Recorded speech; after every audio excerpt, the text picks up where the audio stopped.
साथियों नमस्कार। Writ mains को लेकर लेवल 2 को लेकर ये पेपर है। देखिए पूरे 150 सवाल हैं। शुरू करते हैं सीधा पेपर को। देखिए आपका ज़्यादा समय नहीं जाए, पूरे 150 पेपर हैं। आप अपना आकलन जरूर करें परीक्षा से पहले। सब्जेक्ट वाइज एसएसटी को लेकर ये सवाल है। 81 नंबर से शुरू करते हैं। देखिए पहला सवाल आपका ज़्यादा समय नहीं लेते हुए, अगर अच्छा लगे तो चैनल को सब्सक्राइब कर दीजिएगा, अन्यथा कोई समस्या नहीं है। देखिए वीडियो को शुरू करते हैं। पहला सवाल सुमेलित करना है।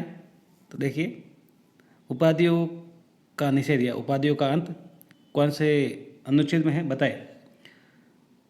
तो मिलान करते हैं। जो उपाधियों का निषेध है वो अनुच्छेद 18 में है, तो ये हो जाएगा 3 नंबर पे।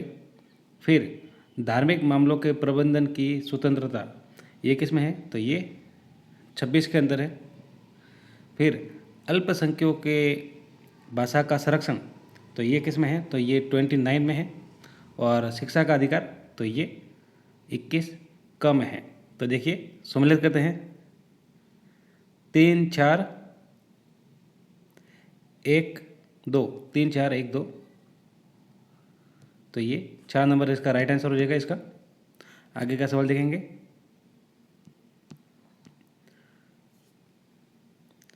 भारतीय संविधान के 74वें संशोधन के संबंध में निम्नलिखित में से कौन सा कथन सही है। कौन सा कथन सही है ये बताना है। तो देखिए कौन सा कथन सही है। ये संविधान में 12वीं अनुसूची जोड़ने का आह्वान करता है। ये नगर पालिकाओं की कार्यप्रणाली की पुनर्संरचना करता है। ये नगर पालिकाओं में महिलाओं के लिए आरक्षण का आह्वान करता है। इस संशोधन से संविधान में एक नया भाग और 16 अनुच्छेद जोड़े गए, तो ये गलत हो जाएगा 4 नंबर वाला। कौन सा सही पूछा है, तो ये तीनों सही है। तो 1 2 3 ये किस में सही है, 1 नंबर में ही सही है। आगे का सवाल देखेंगे।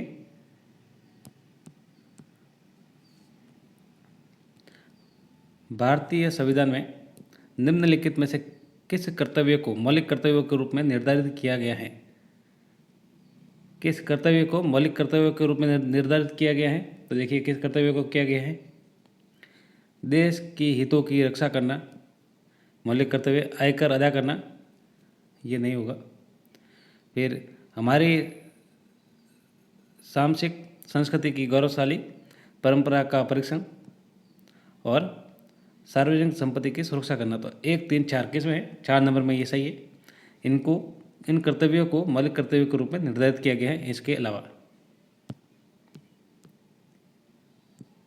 पंचायती राज पर गठित निम्नलिखित समितियों को कालक्रमानुसार व्यवस्थित कीजिए। नीचे दिए गए कोट से सही उत्तर का चयन करना है। देखिए कालक्रम के अनुसार बताना है। तो देखते हैं। जो LM सिंघवी समिति है ये तो 1986। फिर जो BR मेहता समिति है, BR मेहता समिति, बलवंत राय मेहता समिति, तो 1957। फिर GV के राव समिति, तो GV के राव समिति 1985। और अशोक मेहता समिति, तो अशोक मेहता समिति 1977। तो देखिए अभी सबसे पहले कौन सा आएगा, BR मेहता समिति 2 4 3 1, 3 नंबर उत्तर इसका राइट आंसर हो जाएगा। स्क्रीनशॉट ले लें अगर आपको याद करना है तो। संविधान का कौन सा भाग केंद्र और राज्यों के मध्य संबंधों का विवरण प्रस्तुत करता है, बताएं। संविधान का कौन सा भाग केंद्र और राज्यों के मध्य संबंधों का विवरण प्रस्तुत करता है, तो ये करता है भाग 11। 2 नंबर उत्तर इसका राइट आंसर हो जाएगा। इसके अगर बारे में बात करें तो भारतीय संविधान में कुल 22 भाग है। कितने भाग है, 22 भाग है। थोड़ी तबीयत खराब है साथियों, इसलिए थोड़ा वीडियो लेट बन रहा है। और जो भाग 10 हैं इसमें अनुसूचित और जनजातियों का क्षेत्र है भाग 10 में। और भाग 11 की बात करें तो संघ और राज्यों का संबंध है भाग 11 में। भाग 12 में बात करें तो वित्त, संपत्ति, संविदा और वाद है इसमें।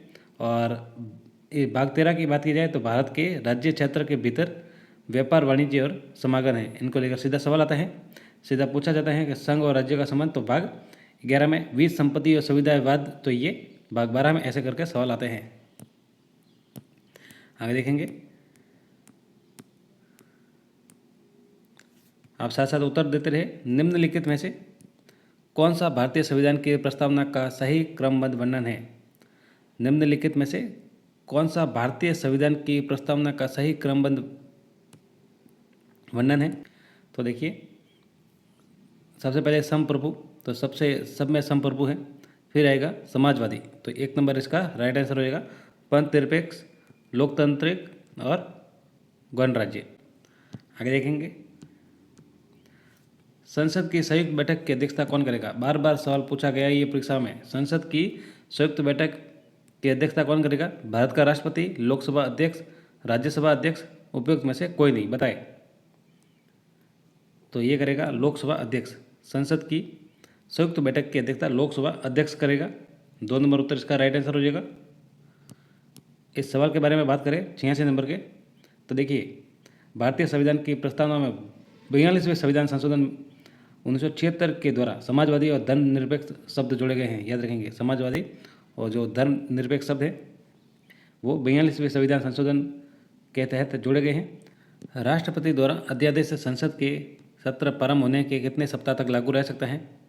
तो देखिए, 6 माह, 3 सप्ताह, 9 माह, 6 सप्ताह, बताए। ऑप्शन आपके सामने हैं, तो ये रह सकते हैं 6 सप्ताह। 4 नंबर उत्तर इसका राइट आंसर हो जाएगा। राष्ट्रपति द्वारा जारी अध्यादेश 6 माह के लिए लागू रहता है, परंतु संसद के सत्र प्रारंभ होने के 6 सप्ताह के अंदर यदि अध्यादेश को स्वीकार करने वाला प्रस्ताव पारित हो जाता है तो वह अधिनियम बन जाता है। संविधान सभा के संवैधानिक सलाहकार के रूप में कार्य किसने किया? संविधान सभा के संवैधानिक सलाहकार के रूप में कार्य किसने किया? B.R. अम्बेडकर, राजेंद्र प्रसाद, B.N. राव, सच्चिदानंद सिन्हा, बताए। तो ये किया B.N. राव ने संविधान सभा के संविधान सलाहकार के रूप में 3 नंबर उत्तर इसका राइट आंसर हो जाएगा। भारतीय संविधान सभा के संवैधानिक सलाहकार के रूप में B.N. राव ने कार्य किया, जबकि भारतीय संविधान सभा के सलाहकार समिति के अध्यक्ष सरदार वल्लभ भाई पटेल रहे थे। याद रखेंगे। भारत के संविधान में 9वीं अनुसूची किस संशोधन द्वारा जोड़ी गई?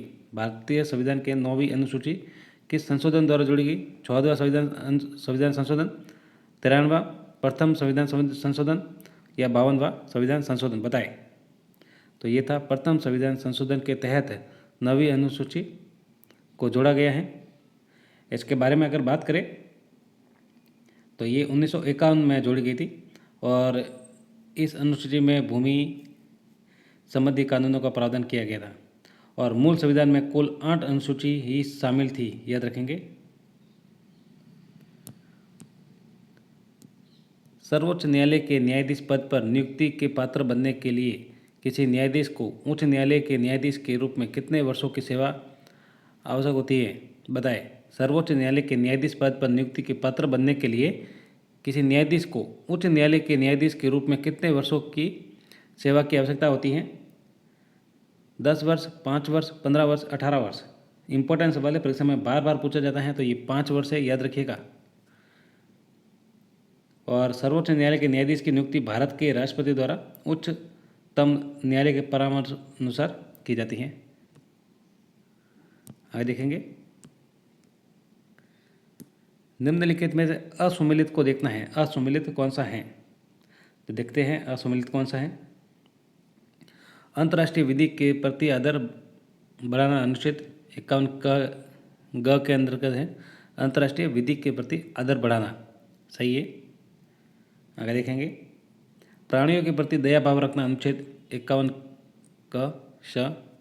ज्ञानार्जन और सुधार की भावना का विकास राज्य अनुच्छेद क ज। राज्य की लोक सेवाओं में न्यायपालिकाओं को कार्यपालिका से पृथक करना।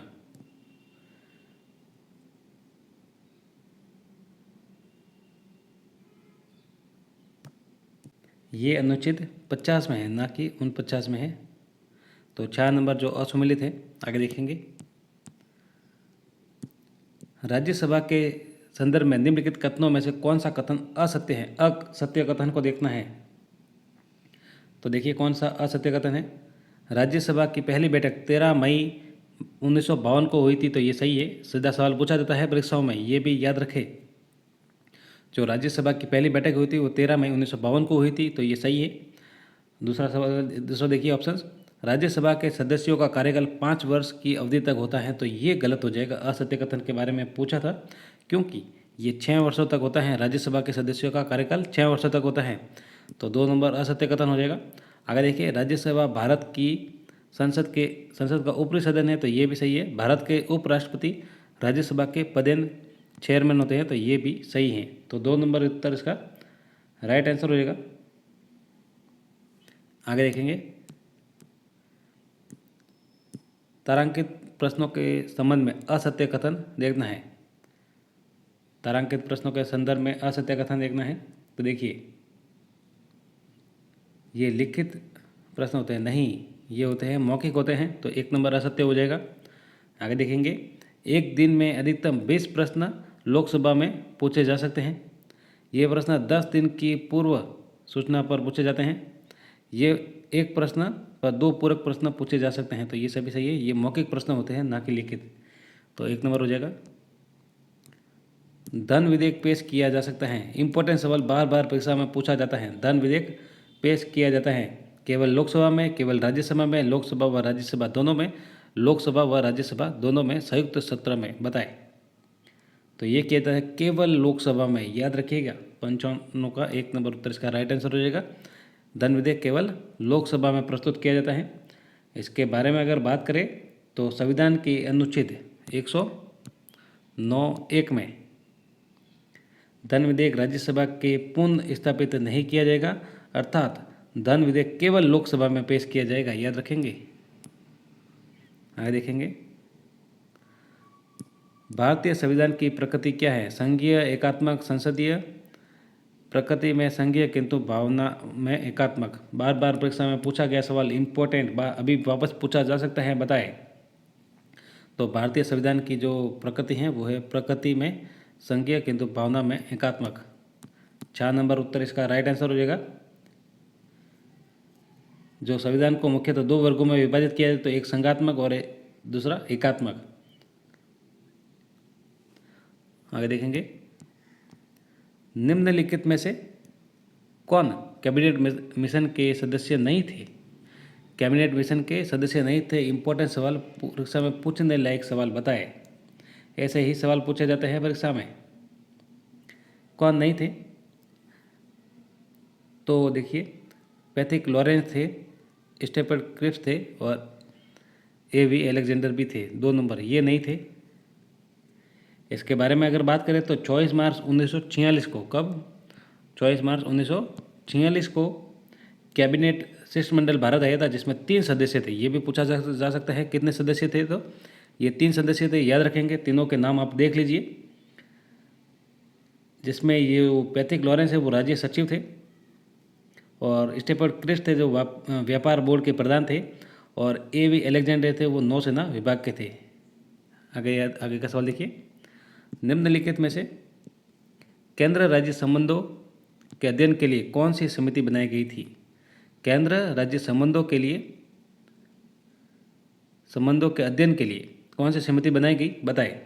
अनुबंध समिति, नरसिंह समिति, राजमन्ना समिति, संतानम समिति, बताएं। तो ये बनाई गई थी राजमन्नार समिति। 3 नंबर उत्तर इसका राइट आंसर हो जाएगा। तमिलनाडु के द्रविड़ मुनेत्र कड़गम सरकार ने 2 सितंबर 1969 को राजमन्ना समिति की नियुक्ति की थी। अशोक के कौन से शिलालेख में ब्रह्मलिपि का प्रयोग नहीं किया गया? अशोक के कौन से शिलालेख में ब्रह्मलिपि का प्रयोग नहीं किया गया? सारनाथ में, धौली में, शाहबाजगढ़ में, इनमें से कोई नहीं, बताए। तो ये शाहबाजीगढ़ है, शाहबाजगढ़। 3 नंबर उत्तर इसका राइट आंसर हो जाएगा। इन दोनों में की गई थी। निम्नलिखित में से कौन से महत्वपूर्ण व्यक्ति ने सभी गोलमेज सम्मेलनों में भाग लिया? इंपॉर्टेंट सवाल, बताए। परीक्षा में पूछने लायक सवाल है, निम्नलिखित में से कौन से महत्वपूर्ण व्यक्तियों ने सभी गोलमेज सम्मेलनों में भाग लिया? तो सभी में भाग लेने वाले थे डॉक्टर B.R. अम्बेडकर। 4 नंबर उत्तर इसका राइट आंसर हो जाएगा। प्रथम गोलमेज सम्मेलन कब हुआ तो 1930 में, द्वितीय कब हुआ तो 1931 में, और तृतीय गोलमेज सम्मेलन हुआ 1932 में। और डॉक्टर भीमराव अंबेडकर ने तीनों गोलमेज सम्मेलनों में भाग लिया, और महात्मा गांधी कांग्रेस के प्रतिनिधि के रूप में केवल द्वितीय गोलमेज सम्मेलन में भाग लिया। आगे देखिए, सही उत्तर का चयन करना है, सम्मिलित करना है। देखिए, शासक दिए गए हैं और उनकी रानी दी गई हैं, रानियाँ दी गई हैं। तो देखिए, तो चंद्रगुप्त प्रथम है वो है कुमार देवी। फिर देखिए समुद्रगुप्त है तो ये दत्तादेव। और समुद्रगुप्त द्वितीय की है कुबेर नागा, और कुमार गुप्त की है अनंत देवी। ये राइट आंसर हो जाएगा। ये इंपॉर्टेंट सवाल है। देखिए, निम्नलिखित में से कौन सा सही सम्मिलित नहीं है। समाचार पत्र दिए गए हैं और संस्थापक दिए गए हैं। परीक्षा में ऐसे ही सवाल पूछे जाते हैं। देखिए, समाचार पत्र और संस्थापक कौन सा सही नहीं है ये बताना है हमें। तो जो अल हिलाल है मौलाना अब्दुल कलाम आज़ाद, तो ये तो सही है। न्यू इंडिया है तो एनी बिसेंट। न्यू इंडिया समाचार पत्र के संस्थापक कौन है तो एनी बिसेंट। परीक्षा में पूछा जाता है, ऐसे ही सीधा सवाल पूछा जाता है। यहाँ पर सम्मिलित करने को लेकर हैं, बताए। फिर है तहजीब उल अखलाक मोहम्मद अली जिन्ना, ये गलत हो जाएगा। फिर है सवाद कौमुदी, तो राजा राम मोहन, तो ये सही है।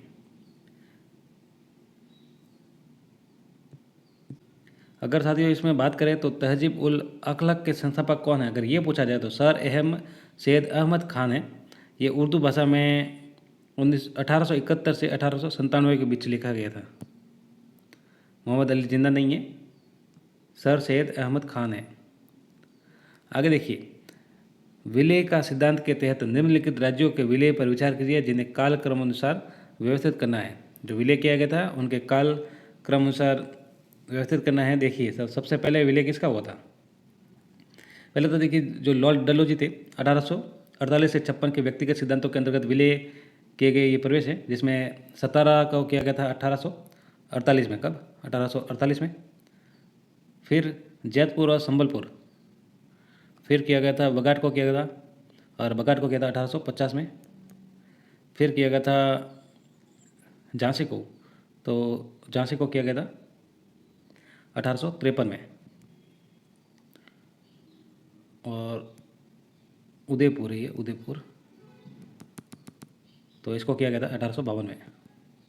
तो देखिए, सबसे पहले कौन है, 1 3 4 2, 1 3 4 2 कहीं पे हैं। 3 नंबर उत्तर इसका राइट आंसर हो जाएगा, 3 नंबर।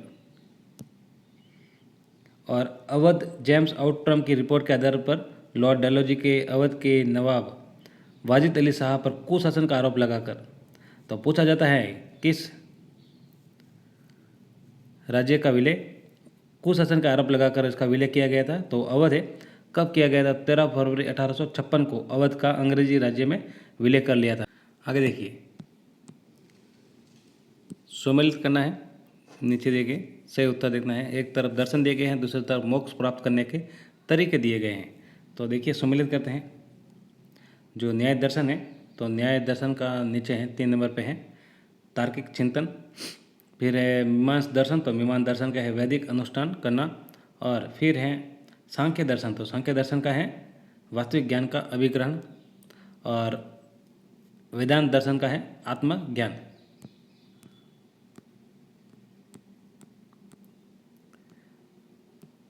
एक 105 नंबर पर देखिए, निम्नलिखित में से किन 2 शासकों के मध्य 17 मई 1540 में कन्नौज के पास बिलग्राम का युद्ध हुआ। बिलग्राम का युद्ध कब हुआ? 17 मई 1540 को। कहाँ पे हुआ? तो कन्नौज के पास बिलग्राम का। ठीक है, तो किन 2 शासकों के मध्य हमें ये बताना है। तो ऑप्शन आपके सामने है, बताए। तो ये होता शेर शाह सूरी और हुमायूं के मध्य हुआ था बिलग्राम का युद्ध 17 मई 1540 को। इसके बारे में अगर बात करें तो इसमें हुमायूं की पराजय हुई थी, और इस युद्ध के बाद हुमायूं को निर्वाचित होना पड़ा था और फारस में शरण लेनी पड़ी थी। निम्नलिखित में से किस प्रमुख कारण से महात्मा गांधी ने 1922 में असहयोग आंदोलन को वापस ले लिया था? निम्नलिखित में से किस मुख्य कारण से महात्मा गांधी ने 1922 में असहयोग आंदोलन को वापस ले लिया था? आपके सामने ये ऑप्शन है। तो ये था चौरी चौरा में हिंसा हुई थी, चौरी चौरा में जो हत्याकांड था उसके कारण। इसके बारे में अगर बात करें तो असहयोग आंदोलन 1 अगस्त 1920 को प्रारंभ हुआ, किंतु 5 फरवरी 1922 को चौरी चौरा कांड गोरखपुर के कारण महात्मा गांधी ने इसे वापस लिया और गांधी जी ने 22 फरवरी 1922 को बारदौली में कांग्रेस कमेटी की बैठक बुलाकर असहयोग आंदोलन को स्थगित करने की घोषणा की थी। कब से घोषणा की थी? तो बारदौली में कांग्रेस कमेटी की बैठक बुलाकर। सवाल पूछा गया सवाल है ये, गदर पार्टी में निम्नलिखित में से कौन संबंधित नहीं है? गदर पार्टी में, तो गदर पार्टी में कौन सम्मिलित नहीं है? देखिए, लाला हरदयाल है, पंडित रामचंद्र है, बरकतुल्ला खां है, खुदीराम बोस नहीं है। 3 नंबर उत्तर इसका राइट आंसर हो जाएगा। इसके बारे में अगर बात करें तो गदर पार्टी की स्थापना हुई थी वो 21 अप्रैल 1913 को हुई थी। 19 अप्रैल 1913 को इसकी स्थापना हुई थी। और किस उद्देश्य से? तो पराधीन भारत को अंग्रेजों से स्वतंत्र कराने के उद्देश्य से, याद रखेंगे। और अमेरिका कनाडा में बसे भारतीयों द्वारा गठित किया गया था, ये सवाल देखेंगे। अगर देखिए इसमें अगर कौन कौन थे तो देखिए लाला हरदयाल इस संस्था में मनीषी पद प्रदर्शक थे, और रामचंद्र, बरकतुल्ला खां, रास बिहारी बोस, राजा महेंद्र प्रताप, अब्दुल रहमान, मैडम भीखाजी कामा, भाई परमानंद, करता सिंह सराभा और पंडित कांसीराम, ये प्रमुख थे इसमें। आगे देखिए, निम्नलिखित नेताओं में से किसने कहा मैं तो एक भारतीय नगाड़ा हूँ जिसका कार्य सोते हुए को जगाना है ताकि वे अपनी मातृभूमि के लिए जागे और कार्यरत हो सके? ये किसका कथन है बताए? तो ये है एनी बेसेंट का कथन है। 96 नंबर उत्तर इसका राइट आंसर हो जाएगा। आगे का सवाल देखेंगे। महात्मा गांधी ने भारतीय राष्ट्रीय कांग्रेस के किस अधिवेशन की अध्यक्षता की? महात्मा गांधी ने भारतीय राष्ट्रीय कांग्रेस के किस अधिवेशन की अध्यक्षता की? बेलगांव अधिवेशन, कानपुर अधिवेशन, मद्रास अधिवेशन, कलकत्ता अधिवेशन। तो इन्होंने की थी बेलगांव अधिवेशन की अध्यक्षता की थी। 1 नंबर उत्तर इसका राइट आंसर हो जाएगा। कब की थी? तो ये दिसंबर 1924 में 39वें वार्षिक अधिवेशन की अध्यक्षता महात्मा गांधी जी ने की थी। इसी अधिवेशन में गांधी-दास समझौते को अनुमोदित किया गया था। प्रसिद्ध चीनी यात्री फहान ने किसके शासनकाल में भारत की यात्रा की? बताएं। परीक्षा में बार बार पूछने लायक सवाल। तो इन्होंने की थी चंद्रगुप्त द्वितीय के शासनकाल में यात्रा की थी। 2 नंबर उत्तर इसका राइट आंसर हो जाएगा। इसके बारे में अगर बात करें तो चंद्रगुप्त द्वितीय के शासनकाल में चीनी यात्री फहान ने 399 ईस्वी से 414 ईस्वी तक भारत के विभिन्न स्थानों का भ्रमण किया था। निम्नलिखित में से कौन सी सिंधु घाटी सभ्यता की विशेषता नहीं है? कौन सी सिंधु घाटी सभ्यता की विशेषता नहीं है? इंपॉर्टेंट सवाल परीक्षा में पूछा जाता है, बताए। तो देखिए कौन सी विशेषता नहीं है। पक्की ईंटों से बनी इमारतें थी, बराबर है। विशाल स्नानागार सही है। गोदी बड़ा, ये भी सही है। प्रथम असली मेहराब, ये 2 नंबर उत्तर इसका राइट आंसर हो जाएगा। जो असुमिलित है, विशेषता नहीं है इसकी। इसके बारे में अगर बात करें तो सिंधु घाटी सभ्यता के प्रमुख विशेषता नगर नियोजन को माना जाता है। ये नगर और कस्बे एक निश्चित योजना के अनुसार बसाए गए हैं सिंधु घाटी सभ्यता में। और पक्की ईंट से बने इमारतों में मोहनजोदड़ो का विशाल स्नानागार व अन्नागार प्रमुख है, और इनकी सतह पक्की ईंटों की है जिसे जिप्सम या मोटार द्वारा जोड़ा गया है। निम्नलिखित में से कौन भारतीय कांग्रेस के नरम दल का नेता नहीं है? नरम दल का नेता नहीं है, तो इसके बारे में बात करते हैं। देखिए कौन नरम दल का नेता नहीं है। गोपाल कृष्ण गोखले थे, एम.जी. रनाड़े थे, सुरेंद्रनाथ बनर्जी थे, अरविंद घोष ये नहीं थे। 2 नंबर उत्तर इसका राइट आंसर हो जाएगा। जो अरविंद घोष है वो गरम दल के अरविंद घोष हैं वो गरम दल के नेता थे। और गरम दल के 4 स्तंभों में लाला लाजपत राय, बाल गंगाधर तिलक, विपिन चंद्र पाल और अरविंद घोष में से ये एक थे। मुस्लिम लीग का प्रथम अधिवेशन कहाँ हुआ? मुस्लिम लीग का प्रथम अधिवेशन कहाँ हुआ? ढाका में, लाहौर में, कलकत्ता में, कराची में, बताएं। मुस्लिम लीग का प्रथम अधिवेशन कहाँ पर हुआ? बताएं, इंपॉर्टेंट सवाल। तो ये हुआ कराची में। 4 नंबर उत्तर इसका राइट आंसर हो जाएगा। और मुस्लिम लीग की स्थापना 1906 में हुई थी ढाका में।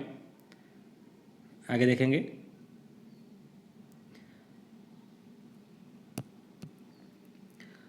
वर्ष 1857 ईस्वी के भारतीय विद्रोह में अंग्रेजों के विरुद्ध लड़े नाना साहिब ने कहाँ का नेतृत्व किया? नाना साहिब ने कहाँ का नेतृत्व किया वर्ष 1857 में? तो इन्होंने किया था कानपुर का नेतृत्व नाना साहिब ने। 3 नंबर उत्तर इसका राइट आंसर हो जाएगा। इनका असली नाम पूछा जाए तो इनका असली नाम था धोंदू पंत, और स्वतंत्रता संग्राम में अंग्रेजों के विरुद्ध लड़े और पेशवा बाजीराव द्वितीय के ये दत्तक पुत्र थे। द्वितीय बौद्ध संगति का आयोजन किसके शासनकाल में हुआ? द्वितीय बौद्ध संगति का आयोजन किसके शासनकाल में हुआ? अजातशत्रु, कालाशोक, अशोक, कनिष्क, बताए। तो ये हुआ कालाशोक के शासनकाल में। 2 नंबर उत्तर इसका राइट आंसर हो जाएगा। और कहाँ पर हुआ? तो ये वैशाली में हुआ था। और प्रथम बौद्ध संगति बुद्ध के मृत्यु के बाद तत्काल बाद मगध नरेश अजातशत्रु के कार्यकाल में राजगृह और या राजगिरी इति सप्तपर्णी गुफा में संपन्न हुई। और तृतीय बौद्ध संगति के बारे में बात करें तो मौर्य सम्राट अशोक के शासनकाल में पाटलिपुत्र में, और जो चौथी बौद्ध संगति है वो कनिष्क के शासनकाल में कुंडलवन कश्मीर में संपन्न हुई। दीन इलाही की स्थापना किसने की? दीन इलाही की स्थापना किसने की? बताए। इंपॉर्टेंट सवाल परीक्षा में पूछा जाता है। कब की? तो ये की थी 1582 में। कब की थी? 1582 में। किसने की? तो अकबर द्वारा की गई। याद रखेंगे, दीन इलाही की स्थापना अकबर द्वारा 1582 में की गई। आगे देखेंगे, अर्थव्यवस्था के निम्नलिखित में से किन क्षेत्रकों के साथ कृषि तथा सेवाओं क्रियाकलाप संबंध है? कृषि तथा सेवाएं क्रियाकलाप संबंध है, बताए। तो ये है क्रमशः प्राथमिक व तृतीयक। 1 नंबर उत्तर इसका राइट आंसर हो जाएगा। जो प्राथमिक क्षेत्र है उसमें कृषि, वानिकी और मत्स्य आते हैं। फिर द्वितीय क्षेत्र की बात करें तो खनन, उत्खनन, निर्माण क्षेत्र, विनिर्माण क्षेत्र, बिजली, गैस, जलविद्युत। और तृतीयक श्रेणी में बात करें तो व्यापार, होटल, यातायात, संचार, वित्त, बीमा, रिटेल, लोक सेवा, रक्षा आदि आते हैं। औपनिवेशिक अर्थव्यवस्था के बारे में निम्नलिखित में से कौन सा कथन सही नहीं है? कौन सा कथन सही नहीं है? तो हम देखेंगे कौन सा सही नहीं है। ब्रिटिश की मौजूदगी में देशी पूंजीवाद में अवरोध आया, तो ये सही कथन है।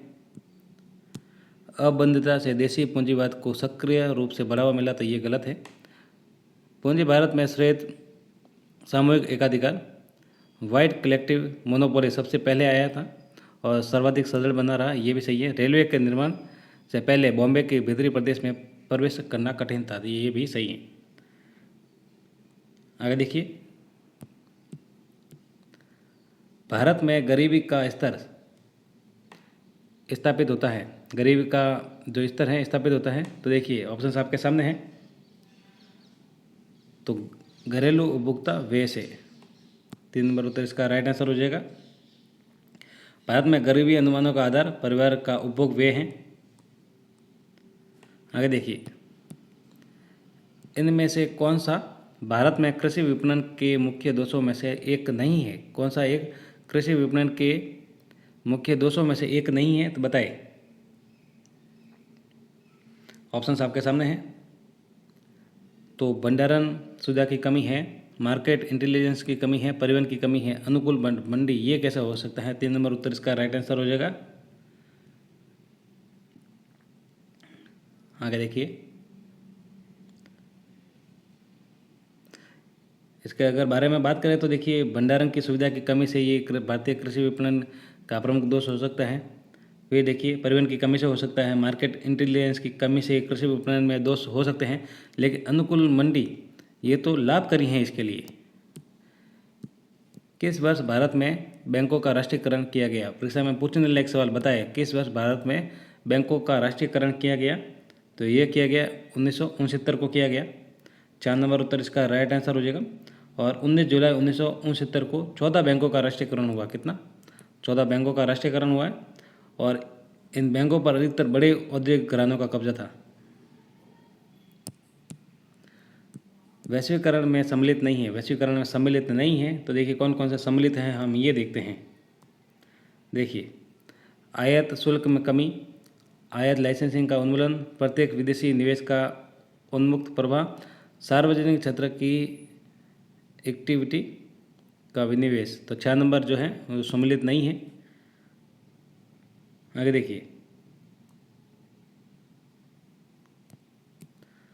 भारत में कृषि पुनर्वित्त प्रदान करने के लिए शिखर स्तर के बैंक का नाम है, शिखर स्तर के बैंक का नाम है, तो ये है कृषि तथा ग्रामीण विकास राष्ट्रीय बैंक।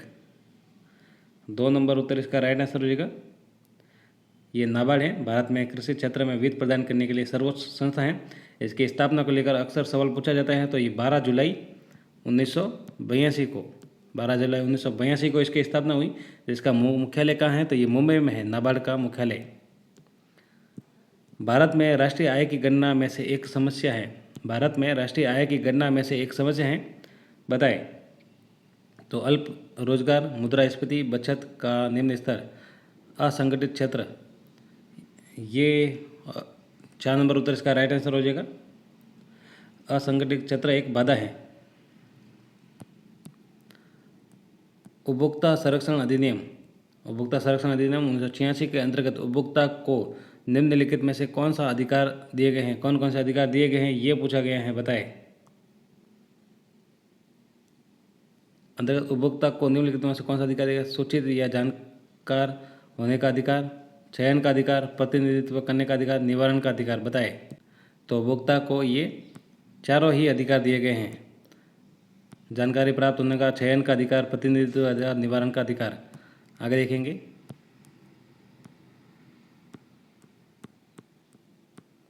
उपरोक्त सभी इसका राइट आंसर हो जाएगा जो उपभोक्ता को अधिकार थे। उपभोक्ता द्वारा भुगतान किए जाने वाले सभी प्रत्यक्ष करों को विस्थापित करने वाला संवैधानिक संशोधन कानून कौन सा है? उपभोक्ता द्वारा भुगतान किए जाने वाले सभी प्रत्यक्ष करों को विस्थापित करने वाला संवैधानिक संशोधन कानून कौन सा है, कौन सा है, बताएं। तो ये है गुड्स एंड सर्विस टैक्सेस कानून। भारत की 11वीं पंचवर्षीय योजना की अवधि क्या थी? 11वीं पंचवर्षीय योजना की अवधि क्या थी? तो ये थी 2007 से 2012। 1 नंबर उत्तर इसका राइट आंसर हो जाएगा। 11वीं पंचवर्षीय योजना की कालावधि है 2007 से 2012 और 11वीं पंचवर्षीय योजना का लक्षित विकास है जो दर वो 9% था, जबकि वास्तविक वृद्धि दर हुई थी 8%। भारत में गरीबी रेखा को मापने के लिए सामयिक नमूना सर्वेक्षण कौन रहता है? भारत में गरीबी रेखा को मापने के लिए सामयिक नमूना सर्वेक्षण कौन करता है, बताएं। इंपॉर्टेंट सवाल, परीक्षा में सवाल पूछा जा सकता है, बताएं। तो ये है NSSO। 2 नंबर उत्तर इसका राइट आंसर हो जाएगा। भारत में निर्धनता का आकलन प्रत्येक 5 वर्ष पर राष्ट्रीय प्रतिदर्श सर्वेक्षण संगठन NSSO द्वारा संग्रहित परिवार आधारित उपभोग व्यय के आंकड़ों के आधार पर किया जाता है।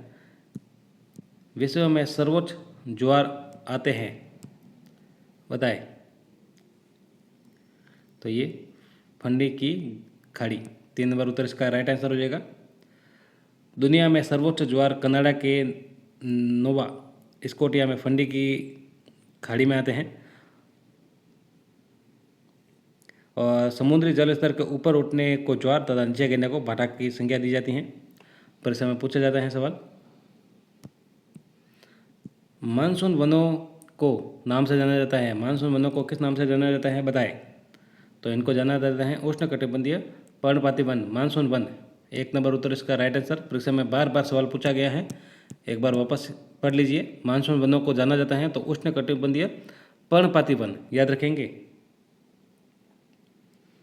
इसके अलावा अगर इसके बारे में बात करें तो इस प्रकार के वन उत्तरी पूर्वी राज्यों के साथ साथ हिमालय की तलहटी, पश्चिम घाट के पूर्वी ढलानों और उड़ीसा में पाए जाते हैं। और इस प्रकार के वन क्षेत्रों में अधिक पाए जाते हैं जहाँ 100 से 200 सेंटीमीटर की बीच वर्षा दर्ज की जाती है। असत्य कथन को देखना है, इसमें से असत्य कथन देखना है। देखिए, देशांतरीय यमोत्तर विषुवत वृत्त को समकोण पर काटते हैं, तो सही है। सभी देशांतरीय यमोत्तर की जो लंबाई समान रहती हैं, तो ये भी सही है। देशांतरीय यमोत्तर वृत्ताकार होते हैं जो ध्रुवों पर एक बिंदु पर मिलते हैं, तो ये असत्य हो जाएगा। 0 डिग्री देशांतरीय यमोत्तर को प्रधान यमोत्तर स्वीकार करने के लिए अंतर्राष्ट्रीय समझौता है, तो ये भी सही है। इसके बारे में अगर बात करें तो देशांतरी यम मतलब अर्ध वर्ताकार होते हैं, याद रखेंगे। मिंडानाओ खाई किस महासागर में स्थित है? मिंडानाओ खाई किस महासागर में स्थित है? बताएं। हिंद महासागर, अटलांटिक महासागर, प्रशांत महासागर, हिंद महासागर। ये तो 2 ऑप्शन तो एक ही हो गए। मिंडानाओ खाई किस महासागर में स्थित है? बताएं। तो ये प्रशांत महासागर में है मिंडानाओ खाई। और मिंडानाओ खाई को फिलीपींस डीप या फिलीपींस गर्त भी कहा जाता है, याद रखेंगे। और इसकी लगभग गहराई कितनी है? तो 34,440 फीट इसकी गहराई है। मौसम संबंधी समस्त परिवर्तन होते हैं। मौसम संबंधी समस्त परिवर्तन होते हैं सौरमंडल में, समताप मंडल में, सौरमंडल व समताप मंडल में, सौरमंडल, ओजोन मंडल और समताप मंडल में। बताएं। तो ये होते हैं सौरमंडल में। मौसम संबंधी समस्त परिवर्तन सौरमंडल में होता है। 1 नंबर उत्तर इसका राइट आंसर हो जाएगा। इसके आगे देखेंगे, पृथ्वी की परिक्रमण दूरी, ध्रुवीय दूरी सदा झुकी होती है, कितनी? बताएं। इंपॉर्टेंट सवाल, परीक्षा में पूछने लायक सवाल। तो ये होती है दीर्घवृत्तीय दूरी से 23.5 डिग्री पर। 4 नंबर उत्तर इसका राइट आंसर हो जाएगा। देखिए, अच्छा सवाल है। निम्न युग्मों पर विचार कीजिए, तो कौन सा सही सुमेलित है हमें ये बताना है। सही सुमेलित कौन सा है वो बताना है। तो देखिए, 0 डिग्री देशांतर रेखा, तो ये प्रधान मध्य रेखा होगी, तो ये असुमेलित हो जाएगा। फिर देखिए, 180 डिग्री देशांतर रेखा, तो ये अंतर्राष्ट्रीय तिथि रेखा हो जाएगी, तो ये भी गलत हो जाएगा। फिर देखिए, 23.5 डिग्री उत्तरी अक्षांश, तो ये कर्क रेखा है, तो ये भी गलत हो जाएगा। और 67.5 डिग्री दक्षिणी अक्षांश, तो ये अंटार्कटिक व्रत, तो ये सही हो जाएगा। तो केवल 4, तो ये 3 नंबर उत्तर इसका राइट आंसर हो जाएगा।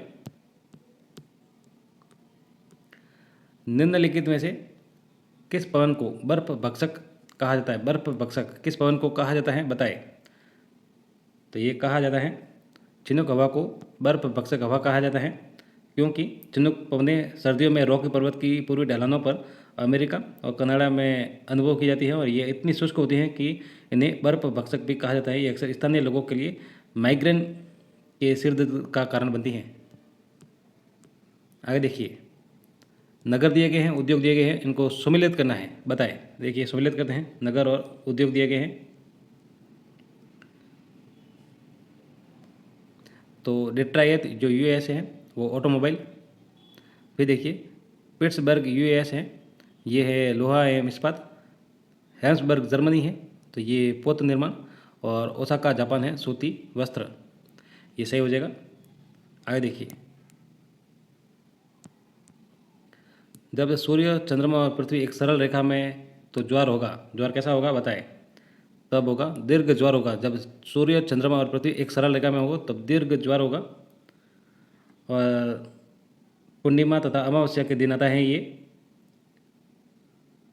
और जो लघु ज्वार होता है वो प्रत्येक चंद्रमास के शुक्ल पक्ष तथा कृष्ण पक्ष की सप्तमी अष्टमी तिथि को उत्पन्न होने वाले ज्वार जो सामान्य ज्वार से कम ऊंचे होते हैं वो लघु ज्वार होते हैं। भूमध्य रेखा से ध्रुव की ओर यात्रा करते हुए वनस्पति प्रकारों का सही क्रम होगा। भूमध्य रेखा से ध्रुव की ओर यात्रा करते हुए, तो ये उष्णकटिबंधीय वर्षावन, टुंड्रा, सवाना। 1 नंबर उत्तर इसका राइट आंसर हो जाएगा। सूर्य की अपेक्षा चंद्रमा का ज्वार भाटा उत्पन्न करने का बल लगभग है। बताएं। सूर्य की अपेक्षा चंद्रमा का ज्वार भाटा उत्पन्न करने का बल लगभग कितना है? तो ये है 2.17 गुना। 2.17 गुना। तो 4 नंबर उत्तर इसका राइट आंसर हो जाएगा। सामाजिक अध्ययन शिक्षण के संज्ञानात्मक उद्देश्य हैं। सामाजिक अध्ययन शिक्षण के संज्ञानात्मक उद्देश्य हैं, तो ये उपरोक्त सभी है। ज्ञानात्मक भी है, अवबोधात्मक भी है, कौशलात्मक भी है, उपरोक्त सभी। 4 नंबर उत्तर इसका राइट आंसर हो जाएगा। इसके आगे देखिए, किलपैट्रिक के अनुसार निम्नलिखित में से कौन सी शैक्षिक विधि लोकतंत्र की संकल्पनाओं के शिक्षण के लिए सर्वोत्तम विधि है? किलपैट्रिक के अनुसार बताएं। तो किलपैट्रिक के अनुसार परियोजना विधि है। 3 नंबर उत्तर इसका राइट आंसर हो जाएगा। इसके प्रतिपादक किलपैट्रिक हैं। अध्यापन कक्ष में पृथ्वी की आकृति को समझाने का सर्वश्रेष्ठ साधन है। ग्लोब, मानचित्र, रेखाचित्र, चार्ट। तो ये ग्लोब है। 1 नंबर उत्तर इसका राइट आंसर हो जाएगा। ग्लोब पृथ्वी का लघु प्रतिरूप होता है, जैसा कि आपको पता है। आगे देखिए, सामाजिक अध्ययन शिक्षण की किस विधि में छात्र विशिष्ट से सामान्य की ओर अग्रसर होते हैं? आगमन, निगमन, स्रोत विधि, परियोजना विधि। तो ये होते हैं आगमन विधि में। निम्नलिखित में से कौन सामाजिक अध्ययन पढ़ाने का उद्देश्य नहीं है? सामाजिक अध्ययन पढ़ाने का उद्देश्य नहीं है, तो देखिए कौन सा नहीं है। अच्छी नागरिकता है, चरित्र निर्माण है, अवकाश का उचित उपयोग है, ये नहीं होगा। 3 नंबर उत्तर इसका राइट आंसर होगा। भौगोलिक यात्राएं सहायक सामग्री कहलाती है। भौगोलिक यात्राएं सहायक सामग्री कहलाती हैं, तो ये क्रियात्मक सामग्री। 3 नंबर उत्तर इसका राइट आंसर हो जाएगा। इसमें कौन कौन सी सामग्री आएगी? जैसे देखिए, प्रयोगशाला है, मेले है, भ्रमण है, सर्वेक्षण है। एक उत्तम परीक्षण कौन सा होता है, होना चाहिए? एक उत्तम परीक्षण कौन सा होना चाहिए? तो देखिए, उत्तम परीक्षण जो है वो विश्वसनीय भी होता है, विवेककारी भी होता है, वैध भी होता है, उपरोक्त सभी। 4 नंबर उत्तर इसका राइट आंसर हो जाएगा। सामाजिक अध्ययन के शिक्षण हेतु निम्नलिखित में से कौन सा प्रक्षेपी शिक्षण साधन है? सामाजिक अध्ययन के शिक्षण हेतु तो ये एपिडाइस्कोप। 1 नंबर उत्तर इसका राइट आंसर हो जाएगा। ये एक प्रक्षेपी सहायक साधन है, जिसमें कौन कौन से आते हैं? तो फिल्म स्ट्रिप आते हैं, प्रोजेक्टर आते हैं, स्लाइड आते हैं। उच्च प्राथमिक स्तर पर कौन सा विषय सामाजिक अध्ययन में सम्मिलित नहीं है? उच्च प्राथमिक स्तर पर कौन सा विषय सामाजिक अध्ययन में सम्मिलित नहीं है? तो उच्च प्राथमिक स्तर पर देखिए, इतिहास है, राजनीति शास्त्र है, भूगोल है, दर्शन शास्त्र नहीं है। आज का अंतिम सवाल, मूल्यांकन की प्रक्रिया है। मूल्यांकन की प्रक्रिया है, तो देखिए, उद्देश्यों की उपलब्धि के विस्तार का निर्धारण, परिणामों की गुणवत्ता व मूल्यों का निश्चय करना, अनुदेशन के परिणामों की तुलना करना, उपरोक्त सभी। जो 1 से 80 तक सवाल हैं आगे के, जो सामान्य जीके के हैं, वो भी इसके पीछे जोड़े जा रहे हैं। धन्यवाद साथियों। अच्छा लगे तो चैनल को सब्सक्राइब करें, अन्यथा कोई समस्या नहीं है, वीडियो जरूर देखें। धन्यवाद। शुरू करते हैं। देखिए, पहला सवाल काफ़ी अच्छा सवाल है और परीक्षा का पेपर लगभग ऐसा ही आएगा। देखिए, निम्न में से कौन सा युग्म सही सुमेलित नहीं है? आपको थोड़ा समय दिया जाएगा अगर आप सही उत्तर देना चाहें तो। कमलनाथ उदयपुर में, ऋषिकेश सिरोही में, सायरा उदयपुर में, इसराना पाकर अलवर में। जो सही सुमेलित नहीं है वो हमें बताना है। तो देखिए, जो सही सुमेलित नहीं है वो है इसराना पाकर अलवर में, क्योंकि इसराना पाकर कहाँ पर है? तो ये है जालोर में। कहाँ पर है? जालोर में है। देखिए, इसको लेकर थोड़ा और बात कर देते हैं। जो कमलनाथ है ये उदयपुर में है, इसकी ऊंचाई है तो 1001 मीटर है। फिर ऋषिकेश है तो वो 1017 मीटर है। फिर जो सायरा है वो 900 मीटर है। कितने? 900। और जो इसराना पाकर है जो जालोर में है, अलवर में नहीं है, वो है 839 मीटर। दूसरा सवाल देखेंगे। देखिए, मरुस्थलीकरण के लिए सर्वाधिक उत्तरदायी बालुका स्तूप निम्न में से कौन से हैं? बरखान, पैराबोलिक, अनुदैर्ध्य, अनुप्रस्थ। जो मरुस्थलीकरण के लिए सर्वाधिक उत्तरदायी बालुका स्तूप है वो है बरखान। 1 नंबर उत्तर इसका सही हो जाएगा। इसको लेकर एक और सवाल पूछा जाता है। ये अर्धचंद्राकार होते हैं बालुका स्तूप, तो पूछा जाता है अर्धचंद्राकार कौन से होते हैं? तो वो बरखान होते हैं, याद रखेंगे। और ये सर्वाधिक कहाँ पर है? तो ये शेखावटी में है, चूरू में है, नीमका थाना सीकर में है, सूरतगढ़ में है। यहाँ पर मुख्यतः बरखान पाए जाते हैं। दूसरा सवाल देखेंगे।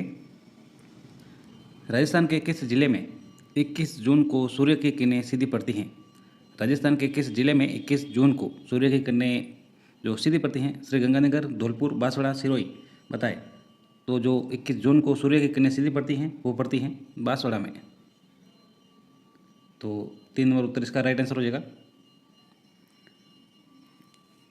ये दिन साथियों राज्य में सबसे लंबा और गर्म दिन होता है 21 जून को। आगे देखेंगे। अम्लीय मृदा में सुधार के लिए निम्न में से किसका प्रयोग किया जाता है? अम्लीय मृदा में सुधार के लिए निम्न में से किसका प्रयोग किया जाता है? तो ये किया जाता है चूना का। 1 नंबर उत्तर इसका सही हो जाएगा। अगर अम्लीय मृदा का जो pH मान है वो 7 से कम होता है, याद रखेंगे।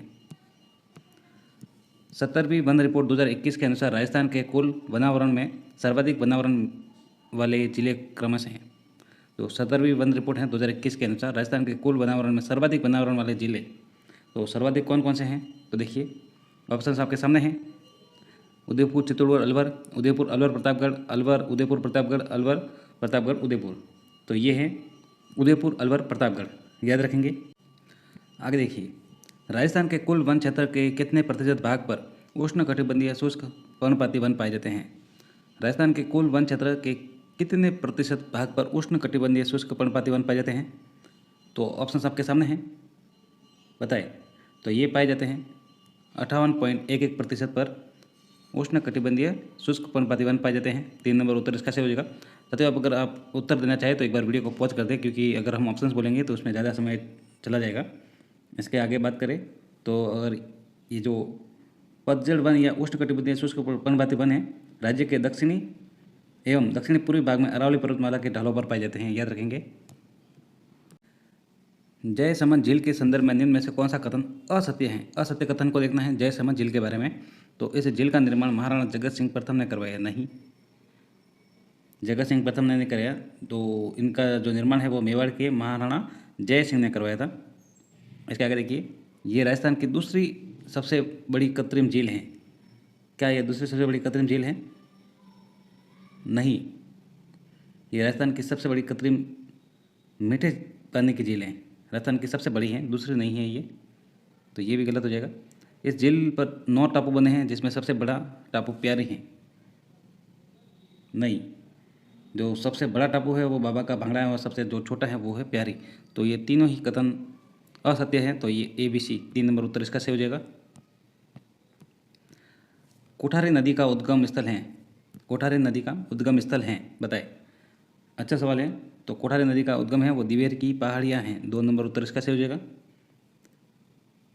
इसके बारे में अगर बात करें तो दिवेर की पहाड़ियाँ कहाँ पर है? तो ये राजसमंद में है।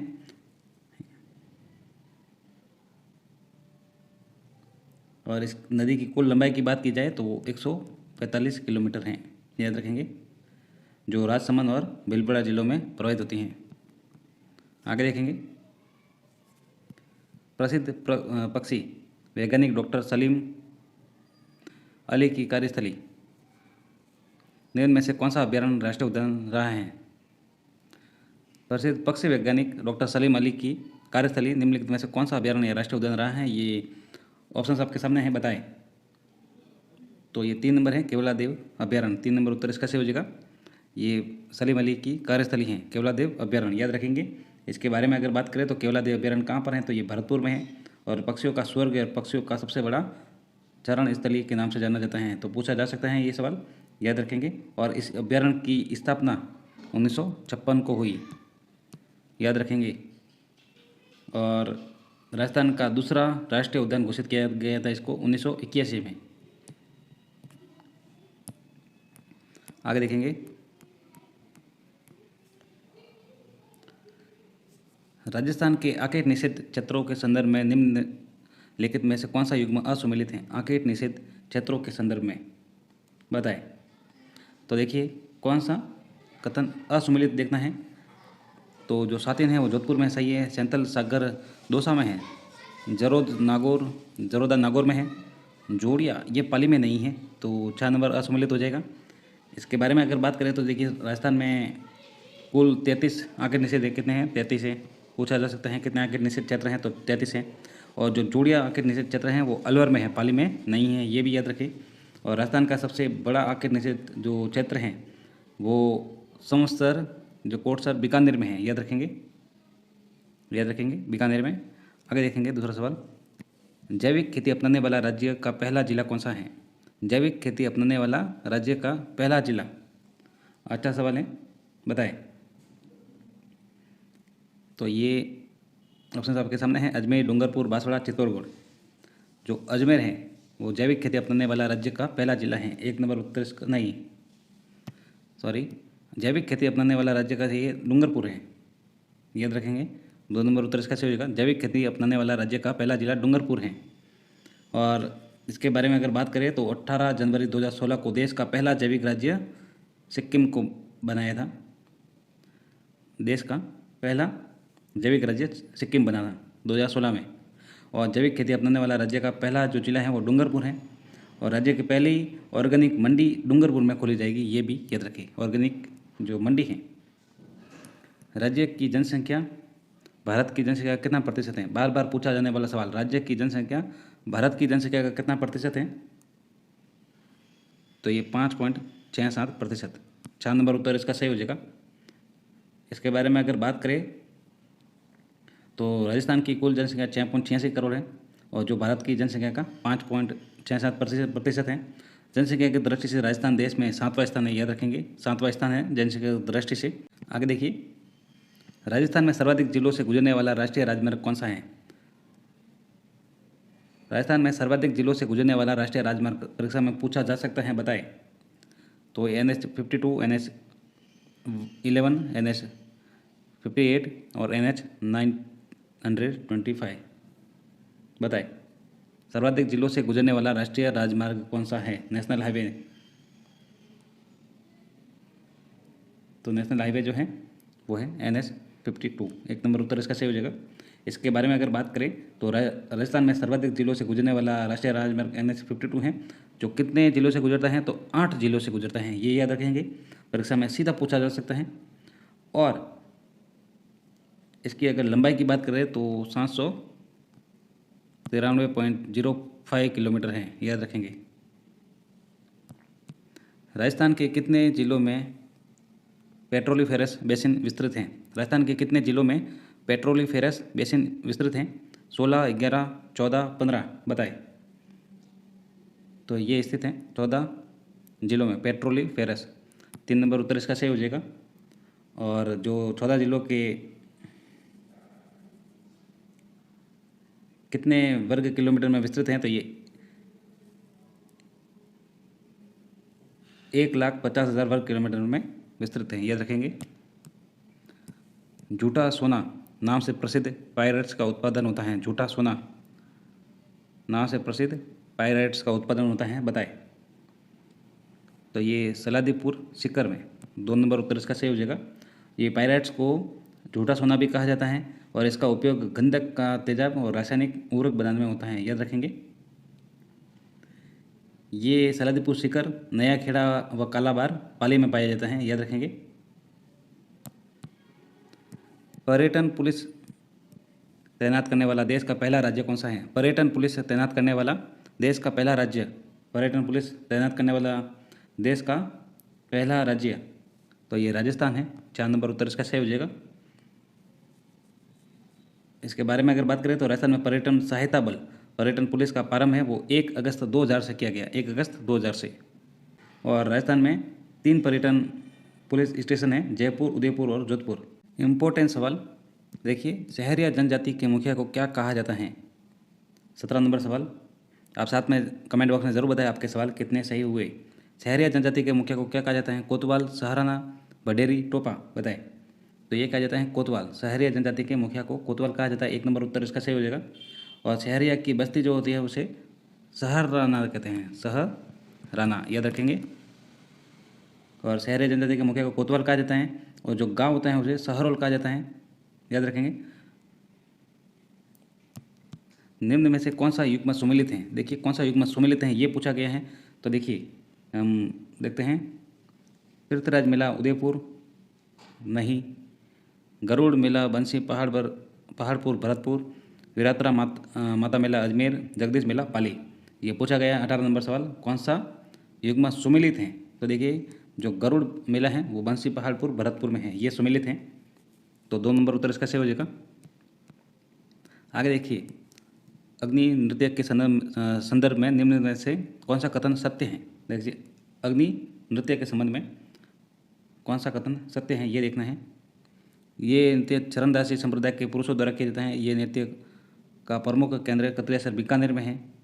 इस नृत्य में को बीकानेर महाराज अनूप सिंह ने प्रोत्साहन दिया। तो ये 3 नंबर गलत है, ये भी गलत है। ये नृत्य प्रमुख केंद्र कतरियासर बीकानेर में है, तो ये सही हो जाएगा, केवल बी। 3 नंबर उत्तर इसका सही हो जाएगा। इसके बारे में अगर बात करें तो अग्नि नृत्य का जो है वो जसनाजी संप्रदाय द्वारा किया जाता है, याद रखेंगे, जसनाजी संप्रदाय द्वारा। और प्रमुख जो केंद्र है वो कतरियासर बीकानेर में है। और इस नृत्य में जलते हुए अंगारों पर नृत्य किया जाता है। नृत्य करते समय फतेह फतेह जय घोष करते हैं जो नर्तक होते हैं। इसके अलावा बीकानेर महाराजा गंगा सिंह ने इस नृत्य को प्रोत्साहन दिया था,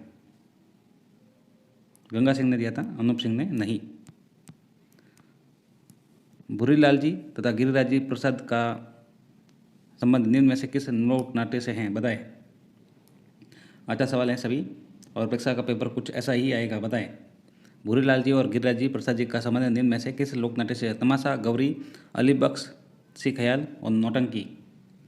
तो जो इनका संबंध है वो है नौटंकी से। 6 नंबर उत्तर इसका सही हो जाएगा। इसके बारे में बात करें तो नौटंकी भरतपुर क्षेत्र में लोकप्रिय हैं, पूछा जा सकता है, याद रखेंगे। जैसा कि मैंने आरबीएससी की जो बुक है 10th की सभी सवाल बताए गए हैं, फिर भी आप देखें ये लोक नाट्य जो हैं तो हाथरस शैली से प्रभावित है, ये भी ये देखें। और इसके प्रवर्तक है भूरीलाल जी और इस कला का प्रमुख कलाकार हैं वो गिरिराज प्रसाद है। आगे देखेंगे, निम्नलिखित में से कौन सा एक सुशिर वाद्य यंत्र नहीं है? सुशिर वाद्य यंत्र नहीं है, बताएं। तो देखिए अलगोजा सुशिर है, बांसुरी सुशिर है, मोरछंग सुशिर है, मांदल नहीं है। 4 नंबर उत्तर इसका सही हो जाएगा। जो मांदल है वो अवनत या ताल वाद्य यंत्र है। इसके बारे में और बात करें तो ये शिव पार्वती का वाद्य यंत्र है जो मोल्ला राजसमंद का प्रसिद्ध है, याद रखेंगे। आगे देखिए, निम्नलिखित में से कौन सा युग्म असुमिलित है? असुमिलित युग्म देखना है। 22 नंबर सवाल, आपके कितने सही हुआ कमेंट बॉक्स में बताते रहे। तो खेल का सामान हनुमानगढ़ सही है। गुप्तागिरी जयपुर अलवर, तहनिसा कला उदयपुर बाड़मेर, खेती के औजार नागौर। तो कौन सा असुमिलित है ये बताना है, आप साथ में कमेंट करते रहें, बताएं। तो देखिए सुमिलित कौन कौन से हैं? खेल का सामान हनुमानगढ़ सही है, गुप्तागिरी जयपुर अलवर ये भी सही है, खेती के औजार जो नागौर हैं ये भी सही है, तहनिसा कला उदयपुर बाड़मेर ये गलत हो जाएगा, असुमिलित। 3 नंबर उत्तर इसका सही हो जाएगा। निम्नलिखित में से किसका शासनकाल अलवर चित्र शैली का स्वर्ण काल माना जाता है? अलवर चित्र शैली का स्वर्ण काल माना जाता है विनय सिंह, शिवदान सिंह, उमेश सिंह, स्वरूप सिंह। तो ये विनय सिंह का जो काल है विनय सिंह का, तो शासनकाल अलवर चित्र शैली का स्वर्ण काल माना जाता है, याद रखेंगे। इसके समय बलदेव नामक चित्रकार ने गुलिस्तान नामक पुस्तक का चित्रण किया था, मूलचंद हाथीदांत का चित्रण किया था इन्हीं के समय, और महाराजा शिवदान सिंह के समय कोक शास्त्र नामक पुस्तक का चित्रण किया गया था।